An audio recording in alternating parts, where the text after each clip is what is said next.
ओम एक ध्वनि नहीं, एक कंपन है। एक ऐसा नाद जो सृष्टि की उत्पत्ति से पहले भी था और अंत तक रहेगा। लेकिन ये ओम क्या है? ये कहां से आया और क्यों इसे ब्रह्मांड की सबसे पवित्र ध्वनि माना गया है? ओम, जिसे अक्सर अओम कहा जाता है, केवल एक उच्चारण नहीं है। ये वो मूल ध्वनि है जिससे ब्रह्मांड की उत्पत्ति मानी जाती है। मांडुक्य उपनिषद में कहा गया है, ओम इत्यदक्षरं इदं सर्वा, अर्थात ये पूरा ब्रह्मांड ओम ही है। ओम को ब्रह्मा, परम सत्य का प्रतीक माना गया है। ये वो नाद है जिससे हर सृष्टि, हर तत्व की उत्पत्ति हुई। ओम को 3 ध्वनियों से मिलकर बना माना जाता है, अ, ओ और म। अ अवस्था जागृत, जागृत अवस्था भौतिक संसार, चेतन मन। ओ अवस्था स्वप्न, स्वप्न अवस्था सूक्ष्म शरीर, कल्पना और विचार। म अवस्था सुषुप्ति, गहरी नींद की अवस्था, अवचेतन, विश्रांति।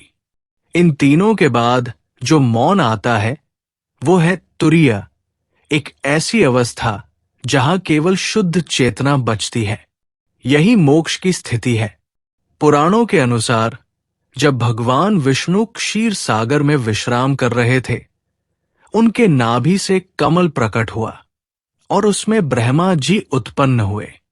ब्रह्मा ने सबसे पहले जो ध्वनि सुनी वही थी ओम। ओम को ईश्वर का श्वास कहा गया है। ये ध्वनि ब्रह्मा द्वारा सृष्टि रचना का आधार बनी। हर वैदिक मंत्र ओम से शुरू होता है। ये साधक को ईश्वरीय ऊर्जा से जोड़ता है। ओम का जब केवल मंत्रोच्चार नहीं है, ये आत्मा की यात्रा है। एक बार गहरे मन से ओम बोलना शरीर और मन को संतुलित कर देता है। योग में ओम को बीज मंत्र माना गया है। जब इसे श्वास और ध्यान के साथ बोला जाता है, ये हमारे आज्ञा चक्र और सहस्रार चक्र को सक्रिय करता है। आज विज्ञान भी मानता है कि ओम का नियमित जाप तनाव घटाता है, मस्तिष्क के 2 भागों को संतुलन में लाता है और चेतना को ऊंचा करता है। ओम केवल हिंदू धर्म तक सीमित नहीं है। ये जैन, बौद्ध और सिख धर्म में भी समान रूप से पूजनीय है। बौद्ध धर्म में ओम मणि पद में हो करुणा का प्रतीक है। जैन धर्म में ओम 5 परमेष्ठियों का प्रतीक है। सिख धर्म में एक ओंकार में ओम का तात्विक रूप निहित है। ईश्वर एक है। धर्म कोई भी हो, ओम एक ऐसी ध्वनि है जो आत्मा को ब्रह्मा से जोड़ती है। ओम का चिन्ह जो आप देखते हैं वो भी गहराई से प्रतीकात्मक है।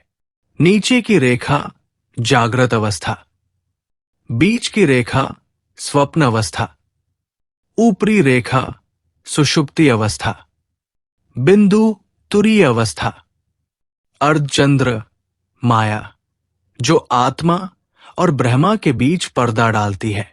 जब हम माया को पार करते हैं, हम बिंदु यानी आत्मबोध को प्राप्त करते हैं। यही आत्मज्ञान है। आज के तनावपूर्ण जीवन में ओम की शक्ति पहले से कहीं ज्यादा जरूरी है। ये एक साधना है, एक ऊर्जा है जो हमें भीतर से शांत और जागरूक बनाती है। अपने दिन की शुरुआत ओम से कीजिए। केवल 5 मिनट का ओम जाप आपके जीवन में स्थिरता, ऊर्जा और संतुलन ला सकता है। ओम केवल ध्वनि नहीं है, ये सृष्टि की मूल भावना है। ये चेतना की पुकार है। आत्मा का ब्रह्मा से संवाद है। ओम शांति, शांति, शांति।